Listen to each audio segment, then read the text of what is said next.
कोल्हापूर जिल्ह्यातील कागल तालुक्यातील बिद्री इथल्या श्रद्धा हॉस्पिटलमध्ये सुरू असलेल्या बेकायदेशीर गर्भलिंग तपासणी रॅकेटचा पोलिसांनी पर्दाफाश केला आहे।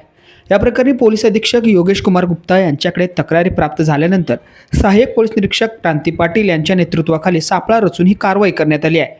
गोपनीय माहितीच्या आधारे 4 महिन्यांच्या गर्भवती महिलेला बनावट ग्राहक म्हणून पाठवून खात्री केल्यानंतर 23 मार्च 2026 रोजी रात्री छापा टाकण्यात आला आहे।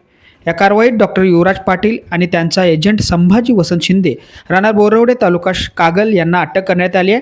तर आरोपींकडून पांढऱ्या रंगाचे पोर्टेबल सोनोग्राफी मशीन, गर्भपातासाठी वापरल्या जाणाऱ्या गोळ्यांची पाकिटे, जेल बॉटल, विविध वैद्यकीय कागदपत्रे, महाराष्ट्र मेडिकल काउन्सिलचे नोंदणी प्रमाणपत्र, 2 Samsung tab, 3 mobile phone, OPD व बिल रजिस्टर तसेच तब्बल 12,30,000 रुपयांची रोख रक्कम आणि टोयोटा फॉर्च्युनर 4 चाकी वाहन असा मुद्देमाल जप्त करण्यात आला आहे। दरम्यान डॉक्टर पाटील यांच्यावर यापूर्वी अशा प्रकारचे गुन्हे नोंद असल्याची माहिती समोर आली आहे।